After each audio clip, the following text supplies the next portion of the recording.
Voilà, donc nous allons continuer, si vous voulez bien, donc l'encyclique de Léon XIII sur la condition des ouvriers, mais je vais un peu élargir, je vais faire quelques excursus si on a le temps, que j'espère vous intéresseront.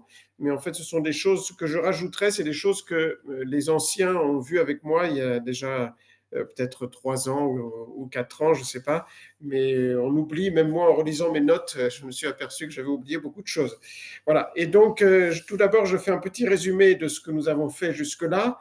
Nous avons rappelé tout d'abord que l'Église, on pourrait dire à son mot à dire sur tout acte humain, parce que tout acte humain est par définition moral, et donc l'Église Ah, nous fixe les... Excusez-moi, je coupe les micros, qui n'ont pas été coupés il me semble. Voilà. Et excusez-moi. Donc, l'Église vient nous donner les règles morales pour tout acte humain et nous guider dans notre vie, dans tous les domaines. Et aussi dans le domaine du travail, donc des relations aussi entre les patrons, les ouvriers, du salaire qui est dû aux ouvriers. L'Église, certainement, a quelque chose à dire. Et justement, au 19e siècle, on a vu la dernière fois, eh bien, il y a eu une grande crise, une grande question sociale au sujet du travail, parce qu'il y a eu beaucoup de nouveautés dans le monde. Tout d'abord, il y a eu le développement de l'industrie,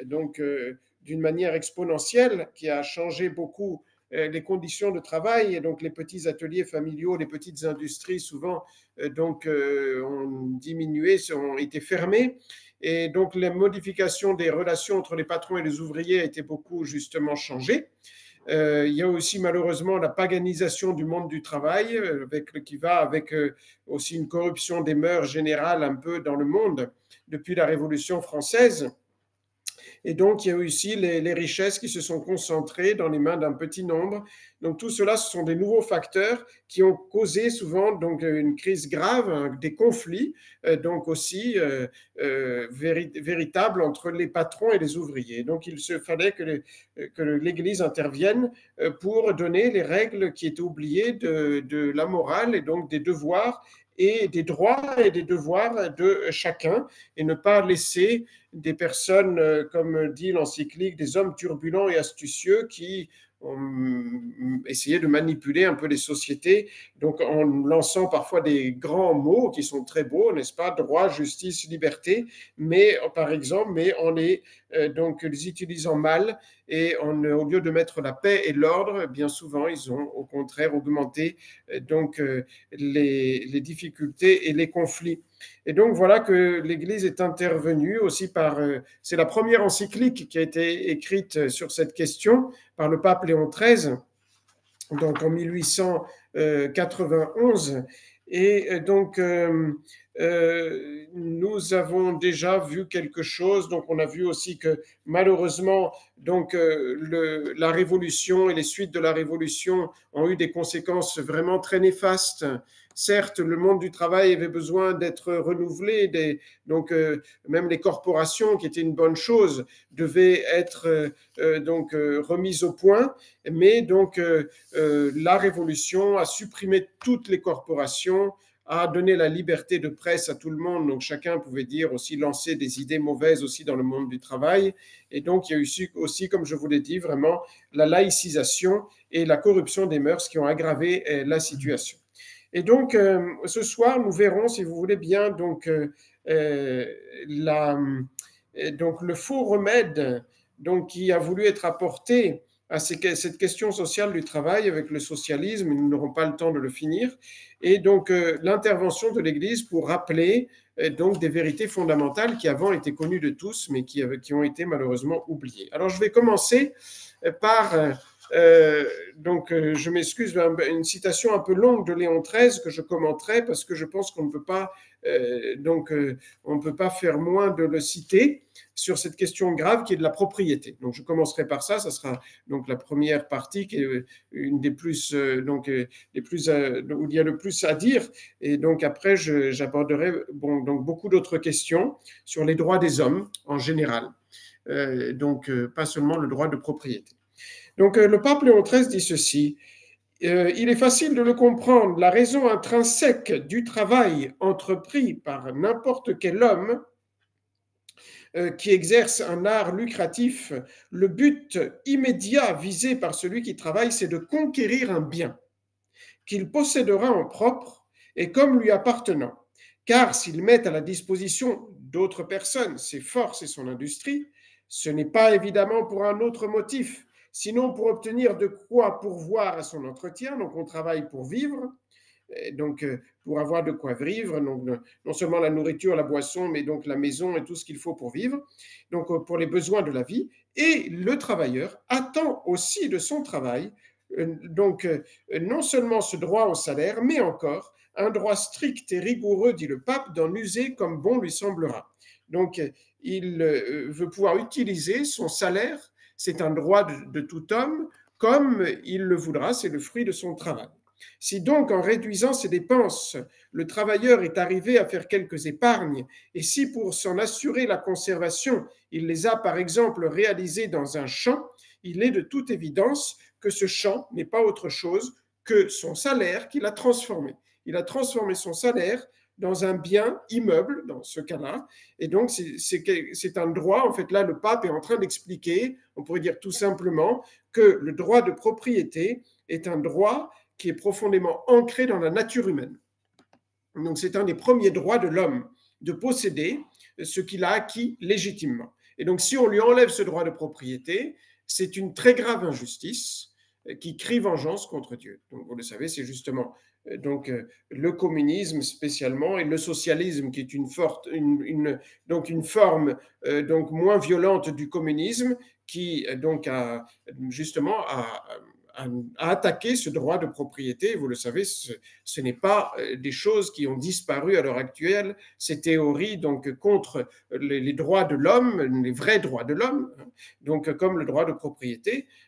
J'écoutais il y a quelque temps, par exemple, au Burkina Faso, donc il y a vous savez, dans certains pays d'Afrique, il y a les gouvernements qui changent continuellement, qui sont renversés les uns après les autres. Et là, le nouveau gouvernement donc, a dit que donc, personne désormais ne posséderait de terre à lui.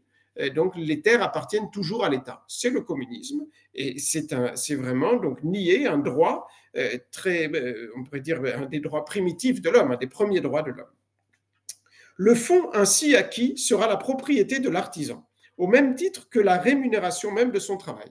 Donc désormais, s'il a changé son salaire dans un bien immeuble, eh bien, le bien immeuble, le champ, par exemple, lui appartient aussi bien autant que son travail. Mais qui ne voit que c'est précisément en cela que consiste le droit de propriété mobilière et immobilière? C'est un droit profondément ancré dans la nature humaine. Ainsi, cette conservation de la propriété privée en propriété collective, tant préconisée par le socialisme, donc qui dit qu'il faut que les biens appartiennent à la collectivité, à la société, n'aurait d'autre effet que de rendre la situation des ouvriers plus précaire en leur retirant la libre disposition de leur salaire et en leur enlevant par le fait même tout espoir et toute possibilité d'agrandir leur patrimoine et d'améliorer leur situation. Donc vouloir leur enlever ce droit de propriété, c'est rendre la vie des ouvriers précaires et c'est les priver d'un droit, donc d'un droit personnel qui revient à leur nature, n'est-ce pas? Après cela, je voudrais vous lire donc les raisons pour lesquelles le fondement du droit à la propriété privée. Donc saint Thomas d'Aquin, dans la Somme théologique, vous pouvez le trouver donc à la seconde partie de la seconde, on dit à la secunda secunde, n'est-ce pas, à la deuxième partie de la Somme théologique, à la question 66, à l'article 2, il se demande est-ce qu'il est licite de la propriété privée, c'est-à-dire de posséder en propre un bien. Et il rappelle que cette propriété privée est nécessaire à la vie humaine pour trois raisons. Tout d'abord parce que chacun donne à la gestion de ce qui lui appartient en propre des soins plus attentifs que ce qui appartient à tous et à plusieurs. Donc si quelque chose m'appartient en propre, je vais évidemment donc m'en occuper et le faire fructifier avec beaucoup plus de soin que s'il appartient donc à la société, à la collectivité. Deuxièmement, la propriété privée donne plus d'ordre dans l'administration des biens quand le soin de chaque chose est confié à une personne. Tandis que si on confie cette chose à tout le monde, et bien facilement arrive la confusion. Donc, vous voyez, c'est inscrit dans la nature humaine de mieux s'occuper de ses propres biens que du bien de la collectivité ou des autres. Cela donne plus d'ordre parce que justement, on va faire plus d'efforts pour faire fructifier ce bien. Et enfin, la propriété privée garantit mieux la paix entre les hommes. Donc, si chacun est satisfait de ce qui lui appartient, on voit en effet, dit saint Thomas d'Aquin, de fréquents litiges entre ceux qui possèdent une chose en commun et dans l'indivision. Donc souvent, ça cause des disputes entre les hommes. Et donc, c'est encore une raison pour laquelle le bon Dieu a voulu donc que l'homme possède des choses, s'il n'a pas fait évidemment le vœu donc de pauvreté. Donc, vous voyez, c'est un droit qui est fondé dans la nature humaine. D'ailleurs, quand le bon Dieu a créé l'homme, la première chose qu'il a dit, n'est-ce pas, faisons l'homme à notre image et à notre ressemblance, et il a ajouté immédiatement après, et qu'il domine sur les bêtes de la terre et sur les poissons de la mer.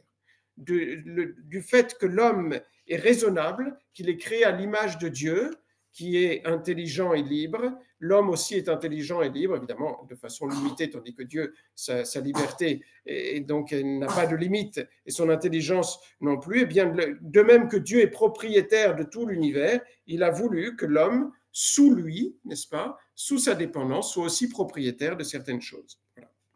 Et donc, c'est encore une fois une chose qui est vraiment donc fait partie de la nature de l'homme elle-même. Je voudrais quand même vous lire aussi un autre passage de Léon XIII, et ensuite je passerai donc à quelques explications sur d'autres droits et sur les ennemis aussi de la propriété privée. Donc Léon XIII dit ceci. La propriété privée et personnelle est pour l'homme de droit naturel. Donc, vous voyez, c'est l'Église qui se prononce. Là, c'est pas jusqu'à présent, j'ai aussi raisonné. Saint Thomas d'Aquin raisonne, mais là, c'est l'Église qui nous dit. Donc, c'est une vérité enseignée par l'Église. Ça fait partie du magistère de l'Église que la propriété privée donc est de droit naturel. Il y a en effet, dit le pape, sous ce rapport une très grande différence entre l'homme et les animaux. Ceux-ci ne se gouvernent pas eux-mêmes, ils sont dirigés par la nature, par des instincts. Donc, il y a tout d'abord un instinct qui tient leur activité constamment en éveil et en développe les forces. Donc, ils ont un instinct qui les pousse à agir. Et de l'autre côté, ils ont un autre instinct qui provoque tout à la fois et circonscrit chacun de leurs mouvements. C'est-à-dire que leur activité est tout à fait circonscrite, ils ne peuvent pas la faire progresser. Un premier instinct porte les animaux à la conservation, à la défense de leur vie propre. Et un second instinct à la conservation non pas de leur vie propre, mais de l'espèce à laquelle ils appartiennent. Et ce double résultat, ils l'obtiennent aisément par l'usage des choses présentes que Dieu met à leur portée. Ils sont incapables de tendre au-delà, puisqu'ils sont mus par les sens et par les objets qui tombent sous leur sens. Ça, c'est l'animal. Et qu'est-ce que l'homme, qu'est-ce qu'il a de plus? La nature humaine est bien différente. En l'homme, d'abord, réside dans la perfection toute la vertu de la nature sensitive. Donc, d'une part, on a comme les animaux, on a les 5 sens, n'est-ce pas? Et on a aussi certains instincts. Mais la vie sensitive chez l'homme, non seulement n'embrasse pas toute la nature humaine, mais lui est bien inférieure et est faite pour obéir et être assujettie à la nature humaine, c'est-à-dire à son intelligence. Ce qui excelle en nous, dit le pape, qui nous fait vraiment hommes et nous distingue essentiellement de la bête, c'est l'intelligence. Et en vertu de cette prérogative, il faut reconnaître à l'homme non seulement la faculté générale d'user de toutes les choses extérieures, à la façon des animaux, mais en plus le droit stable et perpétuel de posséder ces choses, tant celles qui se consument par l'usage que celles qui demeurent après nous avoir servi. Donc en plus de ce droit de user des choses que le bon Dieu nous a données, eh bien donc l'homme a le droit de les posséder. Donc vous voyez, le pape d'abord rappelle que la faculté la plus noble de l'homme, c'est l'intelligence, et cette intelligence nous permet d'user des choses et de les conserver pour le futur. L'animal, ne peut pas penser au futur. Il ne peut pas prévoir le futur et emmagasiner par le futur. Il vit au jour le jour. Tandis que l'homme ayant l'intelligence, eh bien, il a la capacité de prévoir son futur et d'améliorer donc son futur. Voilà, il y a un autre principe aussi qui intervient dans cet usage des biens donc de la terre, c'est que toutes les créatures inférieures, imparfaites, sont faites pour les créatures les plus parfaites. Vous savez que Dieu a créé l'homme, le roi et l'intendant de tous les biens de l'univers. Donc toutes les autres choses qui sont en dessous de nous, inférieures et moins parfaites que nous, sont faites pour nous et nous pouvons les utiliser et nous devons les utiliser pour notre bien, pour notre usage, pour notre utilité. Et j'en reparlerai au sujet justement des animaux, de l'utilisation des animaux. Est-ce qu'on a le droit, jusqu'à quel point on a le droit d'utiliser donc les animaux. Voilà, et donc ça c'est vraiment un droit qui est très important pour l'homme. Maintenant, quelques mots sur les ennemis de la propriété privée. Qui est-ce qui combat ce droit à la propriété privée? Alors évidemment, comme chacun d'entre vous le sait, le premier ennemi de la propriété privée, c'est M. Macron, n'est-ce pas? Voilà, donc, qui est spécialiste pour détruire les patrimoines et les propriétés privées. Mais c'est une erreur qui ne date pas de M. Macron, c'est beaucoup plus ancien.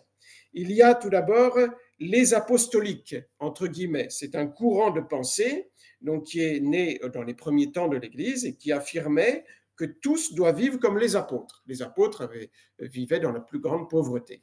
Et vous savez aussi que les premiers chrétiens, eh bien, par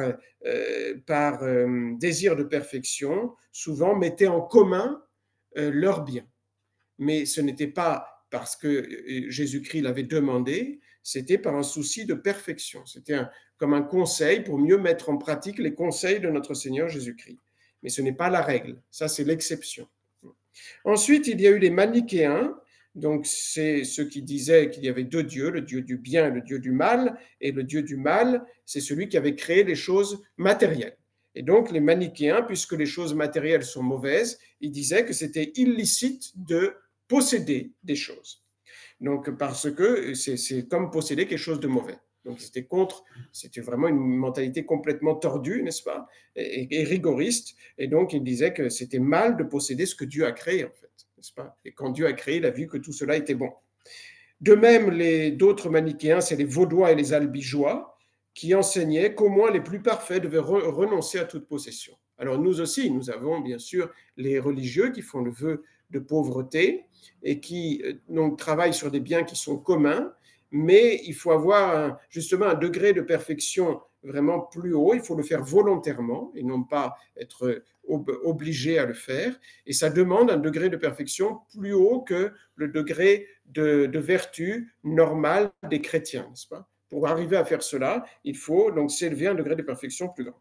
Et puis surtout, ce qui nous intéresse plus, ce qui vous intéresse plus, c'est surtout les communistes et les socialistes modernes, donc, qui donc, ont combattu la propriété privée. Donc, Karl Marx disait, le capital possédé, un capital, c'est un vol pur et honteux.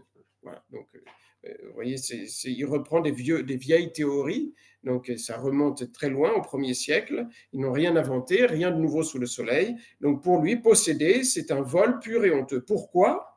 Parce que c'est retenir de l'argent qui est dû aux ouvriers pour leur travail. Et donc celui qui a épargné, qui a travaillé plus que les autres, qui a épargné plus que les autres, qui a mieux su utiliser ses dons pour justement pour avoir une propriété donc privée plus qu'un autre, n'est-ce pas? Eh bien, c'est honteux. On n'a pas le droit de le faire. Voilà, donc ça, c'est le socialisme, le communisme, qui est lié souvent à l'anarchisme, ça conduit d'ailleurs à l'anarchisme souvent, et à l'indifférentisme en matière de religion. Vous savez bien que les communistes disent que la religion, c'est l'opium du peuple. Et donc, en plus, avec ces fausses théories folles, donc liées à l'absence de religion et de morale, évidemment, ça cause des conflits énormes, n'est-ce pas? Donc ça, c'est les ennemis donc de la propriété donc privée. De la propriété privée. Donc, je vais peut-être passer maintenant à une chose un peu un excursus, donc qui, je pense, est intéressant. Donc c'est sur donc les droits de l'homme sur d'autres choses que la propriété de biens, de biens matériels, purement matériels. Donc tout d'abord, est-ce que l'homme, je vais poser donc 4 questions ou 5 avec les animaux, est-ce que l'homme a un droit de propriété, tout d'abord sur son corps et son âme, ensuite sur sa réputation, sur les inventions qu'il a faites avec, en utilisant bien son intelligence, sur un autre homme, est-ce qu'il peut avoir une propriété sur un autre homme, et enfin sur les animaux. Évidemment, c'est des cas tout à fait différents et les réponses sont tout à fait différentes. Tout d'abord, est-ce que l'homme possède la propriété des biens intrinsèques qui est à lui, son âme et son corps? Alors, oui, évidemment, mais cependant, cette propriété n'est pas absolue. Nous ne pouvons pas faire ce que nous voulons de notre âme et de notre corps, et c'est important de le préciser. Nous avons la propriété utile, dit-on, de notre âme et de notre corps, mais non pas absolue. C'est-à-dire qu'on peut l'utiliser pour le bien, mais on ne peut pas faire ce qu'on veut, encore une fois, avec son âme et son corps.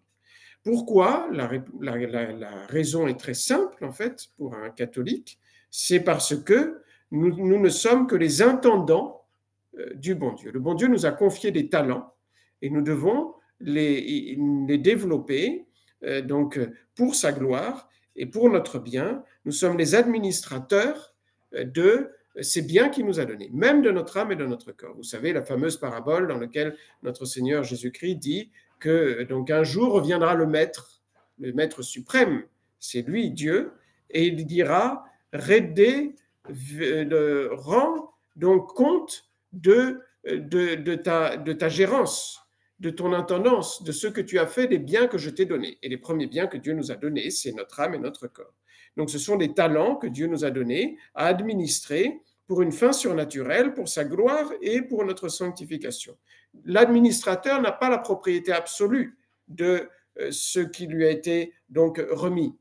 Donc le premier propriétaire de toute chose, c'est Dieu. De toute la création et même de nous-mêmes, c'est Dieu. Et donc nous devons administrer ce corps et cette âme suivant le bon plaisir de Dieu. Nous devons utiliser ces talents donc suivant notre vraie utilité pour la gloire de Dieu. Donc il y a quelques conséquences évidentes, n'est-ce pas, que vous connaissez donc pour la plupart d'entre elles, et même peut-être toutes. L'homme usurpe un droit qu'il n'a pas quand il se retire la vie par le suicide. Je ne peux pas dire la vie m'appartient, j'en fais ce que je veux. Non, la vie c'est un don de Dieu dont il me demandera compte à la fin de ma vie. Qu'est-ce que tu as fait de ce don de la vie que je t'ai donné? Et donc la Sainte Écriture dit, vous êtes Seigneur, celui qui a le pouvoir de vie et de mort. C'est le seul qui a le pouvoir de vie et de mort. Personne d'autre n'a le pouvoir de vie et de mort. C'est lui qui nous a donné la vie à un moment précis, il aurait pu nous le donner à un autre moment. C'est lui qui nous retirera la vie quand il le voudra. Donc, de même, celui qui nuit à sa santé, que Dieu lui a donné, c'est un don, sans raison suffisante, ou s'il met en danger sa santé sans raison suffisante, il fait une injure à Dieu. Ce talent que Dieu lui a donné, il ne l'entretient pas. Donc, c'est un autre péché. Celui qui utilise son âme pour commettre des péchés mortels, c'est encore évidemment une injure à Dieu. Encore plus grand. Il utilise cette intelligence et cette volonté que Dieu lui a donnée pour faire du mal au lieu de faire du bien. Est-ce que j'ai le droit de traiter mon corps comme il me plaît? Est-ce que j'ai le droit de me couper un membre? Ça m'appartient, donc ma main m'appartient, pourquoi je ne pourrais pas la couper, diront certains, n'est-ce pas? Est-ce que, donc voilà, mais aussi des choses un peu tristes aussi, n'est-ce pas? Faire une opération en vue de se rendre stérile pour les femmes, n'est-ce pas? Donc évidemment, donc tout cela c'est donc des péchés parce que ça ne m'appartient pas, c'est Dieu qui m'a donné donc voilà le corps et donc je ne peux pas me mutiler à moins que ce soit pour un bien plus grand, par exemple pour guérir d'une maladie grave. Alors là oui, pour préserver ma vie. Alors pour préserver le tout, je coupe la partie. Oui, voilà. Donc, par contre, il faut quand même préciser qu'on peut, même parfois on doit subir un dommage dans son corps pour garder la vie de l'âme, parce que l'âme est un bien plus grand que le corps. Donc, s'il le faut, je dois être prêt à subir un dommage dans mon corps pour préserver la vie de mon âme. Donc, je peux aussi m'exposer ma santé à un danger ou la diminuer pour exercer les vertus avec discernement. Normalement, il faut souvent prendre conseil, n'est-ce pas? Donc, ou pour une plus grande utilité de mon âme ou de l'âme des autres. Par exemple, le jeûne, évidemment, ça affaiblit quand même, n'est-ce pas? Donc, ou alors celui qui va, par exemple, prêcher l'évangile ou même donc faire des œuvres de charité importantes comme soigner dans des pays donc où il y a dans les pays sous-développés où il y a des grands maux, n'est-ce pas, qui va se donner jusqu'à abîmer sa santé. Là, c'est pour un bien plus haut. Voilà. Donc dans ces cas-là, oui. Mais sinon, la règle générale, c'est que ce talent, je ne peux pas l'abîmer. Cette vie et cette santé que Dieu m'a donnée, je ne peux pas l'abîmer parce qu'elle ne m'appartient pas. Et si je m'enlève la vie, évidemment, alors là, c'est le pire qui puisse arriver, n'est-ce pas? Donc, comme péché contre ce don que Dieu m'a donné, parce qu'il n'y a pas de remède. Ensuite, deuxième question qu'on se pose, est-ce que j'ai la propriété stricte de ma réputation? Alors, oui, mais limitée. Limitée. La réputation, c'est une propriété que l'homme, donc nous sommes acquises par notre travail, en exerçant bien nos facultés de façon honnête, et donc, ou alors qu'on a reçu de nos parents, une réputation qu'on a reçue de nos parents.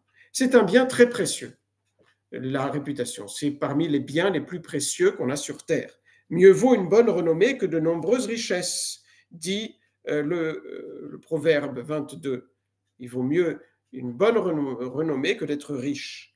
Donc, diminuer ou enlever sa réputation, ou plutôt la réputation, commençons par la réputation d'un autre, par la calomnie ou la médisance, c'est une grande injustice, parce que c'est un des plus grands biens dont l'homme est le propriétaire. Si je lui enlève sans raison, eh bien, je fais une injustice à mon prochain. Mais cette propriété, on l'a dit, est limitée. Elle a des limites, cette propriété donc de la réputation. Et donc, il peut y avoir une cause grave qui justifie de porter atteinte même à sa propre réputation. La Bible dit, « Aie soin de ta renommée, ce sera un bien plus stable que 1000 trésors. La bonne vie n'a qu'un... Excusez-moi, il y a un téléphone qui sonne, ça me gêne. La bonne vie n'a qu'un certain nombre de jours,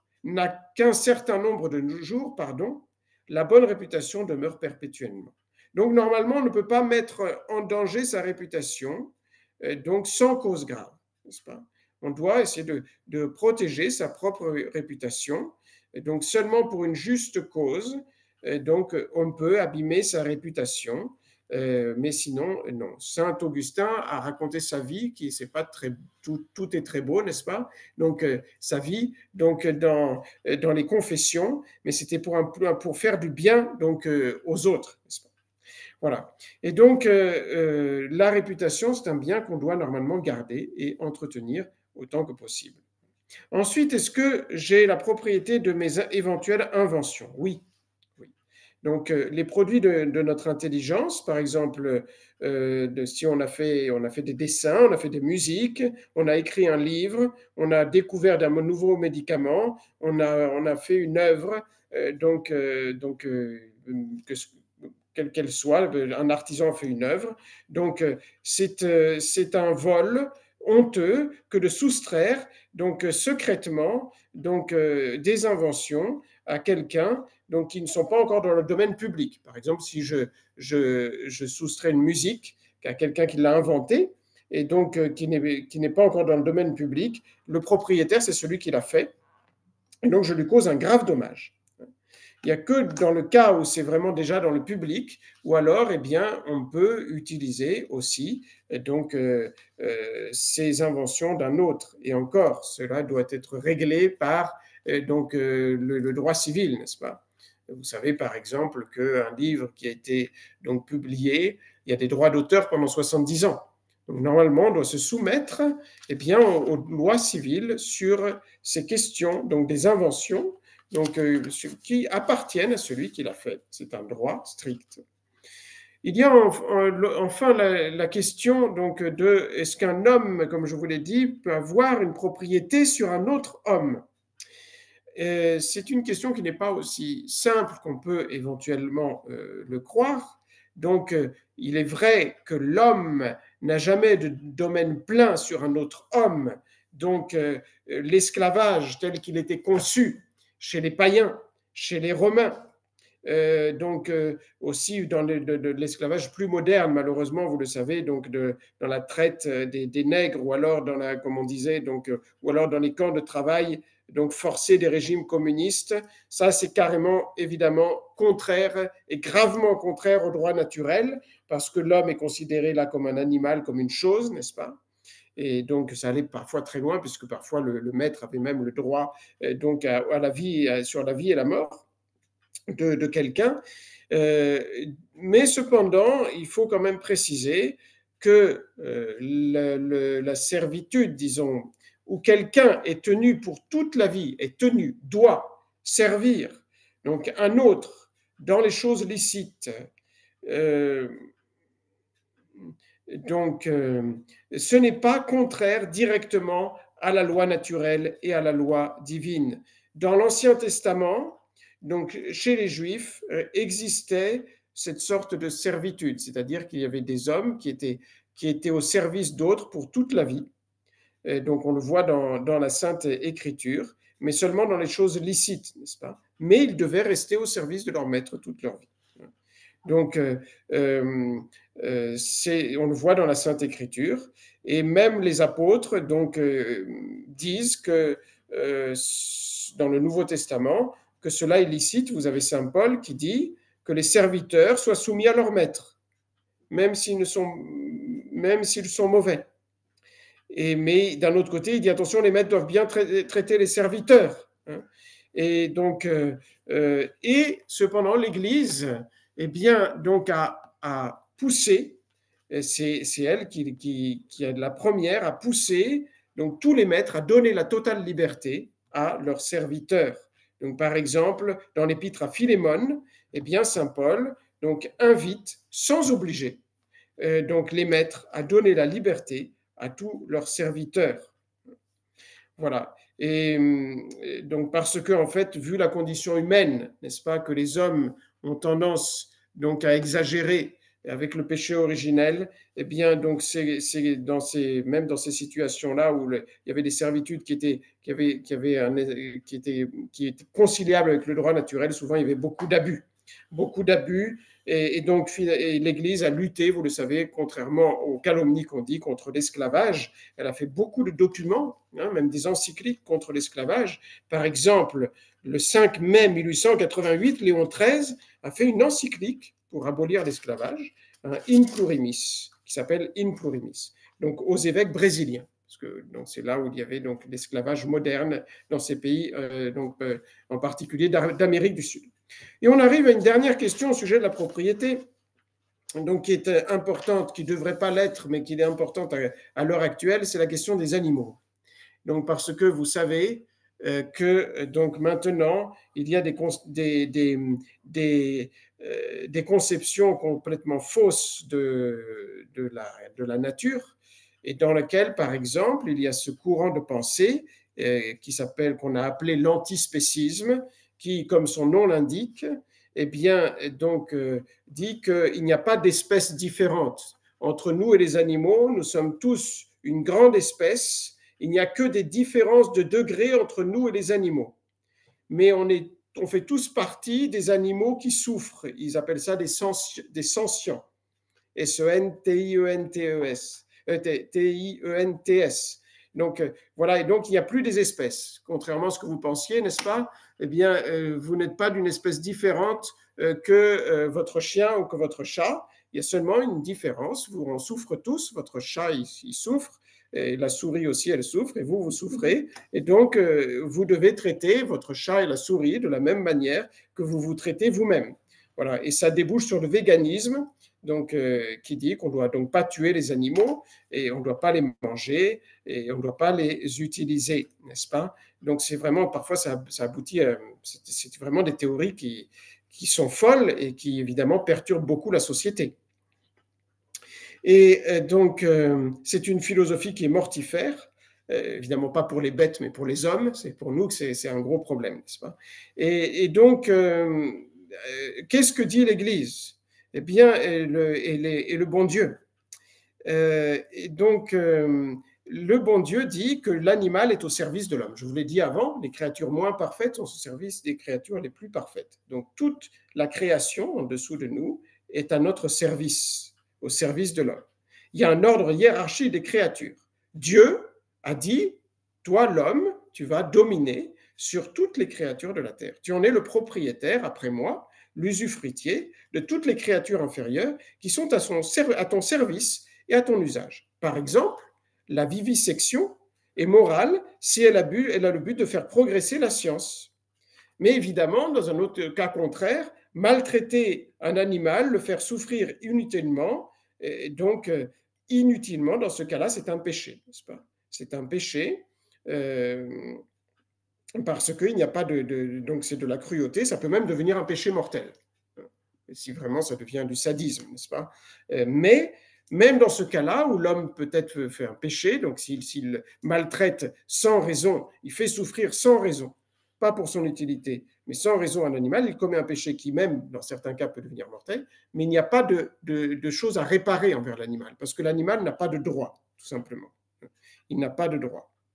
Donc, si l'homme a agi donc pas pour une fin honnête, donc il a péché, donc sans fin raisonnable, s'il agit sans fin raisonnable, mais par contre, il ne laisse aucun droit parce que l'animal n'a pas de droit, n'est-ce pas? Et l'homme n'est tenu à aucune réparation. Voilà, donc ça c'est une petite parenthèse qui me semble donc intéressante pour rappeler que donc ces théories sont folles, vont contre le bon sens, évidemment contre la foi, parce que le bon Dieu nous a fait le roi de la création.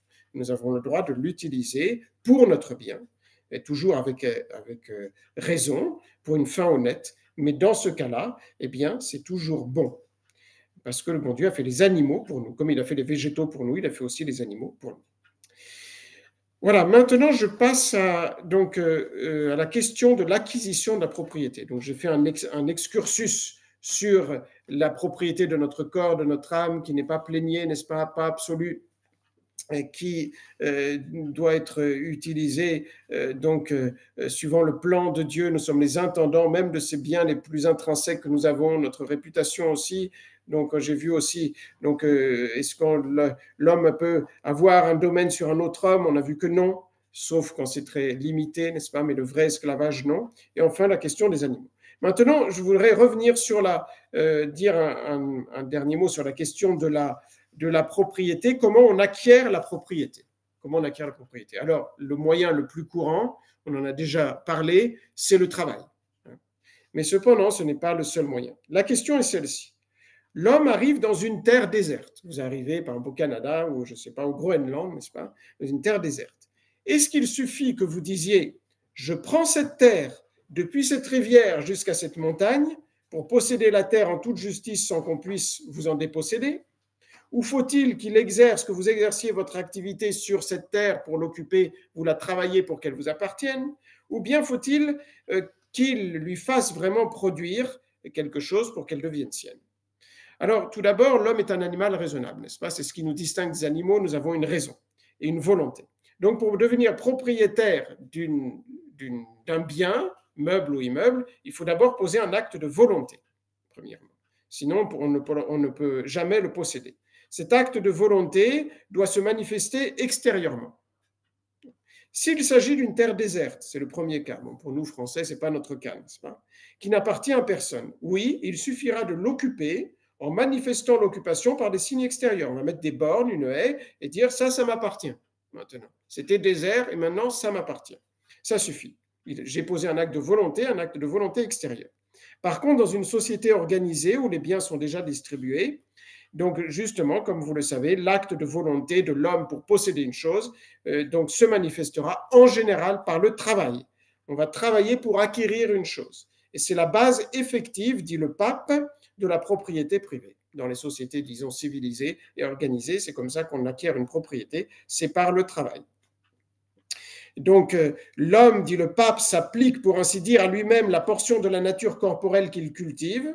Donc, il va ou cultiver ou travailler. Donc, et il va laisser une empreinte sur cette chose qui va lui donner donc un droit de propriété.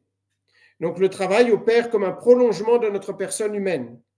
C'est pour cela que la propriété issue du travail demande un tel respect, pourquoi l'Église a des exigences si sévères à ce sujet.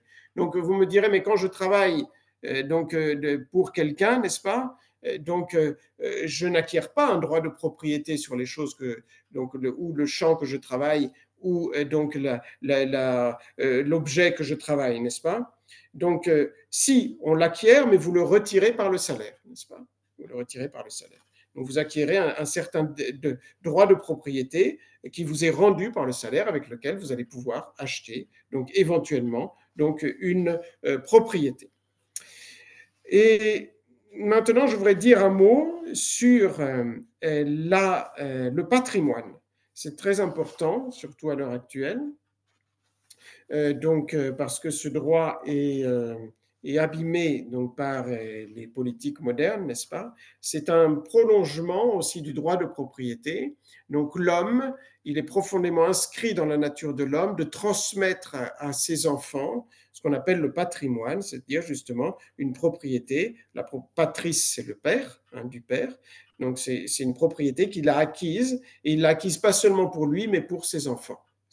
Et ça, c'est inscrit dans le cœur de l'homme, hein, ce désir et ce droit de patrimoine. Donc, vous voyez les lois qui abîment ce droit de propriété en taxant de manière tout à fait exagérée, injuste, et donc c'est du vol quand c'est vraiment trop, n'est-ce pas, qu'on taxe même de père à enfant, donc le patrimoine. Ce sont des lois qui parfois vont vraiment contre le droit naturel. Le droit de propriété, je ne vous lis pas tout ce que dit, vous pourrez le lire, tout ce que dit donc Léon XIII, mais on peut se poser cette question pour résumer. Le droit de l'individu à acquérir une propriété, c'est un droit de nature, on l'a vu, n'apparaît-il pas encore plus fort quand on considère l'individu devenu chef de famille? Et le pape répond oui. C'est ce que Léon XIII explique en montrant que la nature même incite le père de famille à pourvoir à l'avenir de ses enfants. Le propre de l'homme, c'est de prévoir aussi l'avenir. Donc il va travailler aussi pour ses enfants. Il a ce désir de leur créer un patrimoine. Le droit d'acquérir, dans le cas du père de famille, apparaît plus évident encore. Violer ce droit du père de famille, ce serait violenter la nature humaine sur laquelle il a son fondement. C'est le cas dans les sociétés socialistes, n'est-ce pas, où donc on taxe, comme je vous l'ai dit, l'héritage, et cela va contre un droit naturel. Donc voilà, maintenant, je pense que presque tous les courants politiques, par exemple en France, vous savez, ça ne veut plus rien dire la droite et la gauche, donc c'est complètement décalé, et donc ceux qui sont d'extrême droite, ils sont encore de gauche, n'est-ce pas, en général, pratiquement, n'est-ce pas? Donc ils sont socialistes sur beaucoup de choses, n'est-ce pas? Donc voilà, donc ce droit de transmettre son bien en héritage, et en tout premier à ses enfants, découle du droit de posséder. Mais la tendance si profondément enracinée dans le cœur de l'homme qui porte le père de famille à laisser un patrimoine à ses enfants atteste de façon plus évidente que le droit de propriété stable et transmissible est un droit naturel. Donc ce droit de patrimoine, de le transmettre, c'est un droit naturel. De transmettre ce qu'on a gagné à la sueur de son front à ses enfants, c'est un droit. Tout ce qu'il y a de plus, donc, naturel. Je voudrais maintenant aborder au sujet du patrimoine. C'est pas tout à fait le sujet du patrimoine. Je fais aussi c'est toujours ça a une relation avec tout ce qui concerne le droit de propriété, et de la famille, des familles. Donc là, il y a une question dans le commentaire que j'ai de l'encyclique. Je vais bientôt finir, mais il y a encore une ou deux questions que je voudrais voir. La question du gouvernement de la famille. Bon, ça touche le mariage, mais comme pour beaucoup d'entre vous sont mariés, en tout cas, c'est toujours des questions qui intéressent tout le monde, n'est-ce pas? Normalement, c'est le père qui gère les biens économiques, n'est-ce pas? Et le patrimoine, c'est-à-dire ça s'appelle patrimoine parce que c'est Patrice, c'est le père. Mais donc la question qu'on peut se poser, est-ce normal dans la société moderne que la mère et parfois le gouvernement de la famille, qu'elle décide seulement ce qui est à faire au point de vue religieux, éducatif et économique? Est-ce qu'elle a le pouvoir de décider dans sa famille au point de vue religieux, éducatif et économique? Donc, quand le père, par exemple, n'est pas ce qu'il devrait être, donc, quel doit être le comportement en pratique de la mère, n'est-ce pas? Quelle ligne de conduite donner en général? Donc, ce catéchisme, c'est un catéchisme, hein, donc répond. Donc, que la mère, du vivant du père et en sa présence, est non seulement l'éducation morale des enfants, mais la direction de la famille et la haute main sur tous les intérêts du foyer, en soi, c'est anormal. C'est-à-dire que c'est le père le chef. Il n'y a pas. Donc la famille, ce n'est pas un monstre à deux têtes, n'est-ce pas? Chacun a son rôle complémentaire, comme vous le savez. La femme aussi a un rôle très important. Donc justement, par exemple, dans l'éducation des enfants, c'est le cœur de la famille, mais il y a une tête. La tête, c'est donc de direction, hein, c'est donc le père. Ça, c'est la norme. Au père revient la direction. La mère collabore. Attention, ce n'est pas du tout une personne inférieure, donc comme une mineure, n'est-ce pas? Comme on dit, même en termes chrétiens, elle est la compagne. Compagne, ça veut dire, enfin le terme donc à l'origine, ça veut dire celle qui partage le pain et qui partage tout avec son mari, hein, tout, les joies, les peines, donc elle partage tout avec son mari. Donc elle collabore. Et ceci très spécialement au point de vue économique et en ce qui concerne la direction de l'éducation des enfants où le rôle du père est en somme prépondérant. Donc elle va collaborer, mais ce n'est pas la tête. Elle collabore et son rôle est extrêmement important. Mais voilà. Donc si on inverse évidemment toutes les choses, que c'est le féminisme, n'est-ce pas? Donc c'est la mère qui va gouverner la famille, ça va causer des souffrances parce que ce n'est plus dans l'ordre. Donc, les enfants donc, vont souffrir. Pourquoi? Parce qu'il va leur manquer la virilité de l'autorité du père. C'est bien connu, n'est-ce pas? S'il n'y a plus de père, les enfants vont souffrir, évidemment. Quand les familles sont séparées, n'est-ce pas?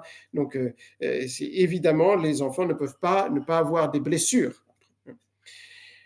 Donc, il va se passer que les enfants vont manquer de la virilité de l'autorité du père.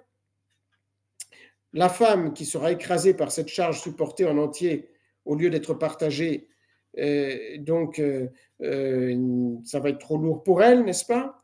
Et donc, et puis si elle ne reste pas dans le cas où la famille est normale à sa place, elle va perdre l'estime peut-être de son mari.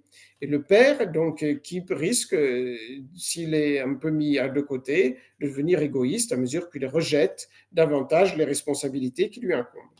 Cependant, alors à toute règle, il y a des exceptions, ou alors il y a un équilibre à trouver. Il faut avouer que parfois, l'incompétence du père, son insuffisance morale ou religieuse contraint la mère à déborder son rôle normal et à assumer en fait le gouvernement de la famille. C'est-à-dire que, mais c'est aussi parfois, ça peut même être de façon consentie. Si dans certains domaines la mère est plus douée que l'homme, donc ils doivent trouver un équilibre, n'est-ce pas? Il faut alors qu'elle agisse avec délicatesse, qu'elle conserve elle-même le souci de ses devoirs vis-à-vis de son mari et qu'elle sache expliquer ou excuser sa conduite près de ses enfants de façon que l'autorité paternelle ne soit pas diminuée. Donc, la règle, et la norme voulue par Dieu, c'est que la tête, c'est le père. Donc, si on inverse les choses, avec le féminisme, on dit 50-50, n'est-ce pas? Tout est partagé à 50%. Donc, l'autorité et tous les travaux et toutes les choses, c'est tout 50-50. La mère aussi va travailler 50-50, n'est-ce pas? Pour les tâches domestiques, c'est 50-50. Eh bien, on inverse les valeurs, tout le monde va en souffrir, n'est-ce pas? Et donc, ni le père ni la mère seront plus à leur place, la place voulue par Dieu.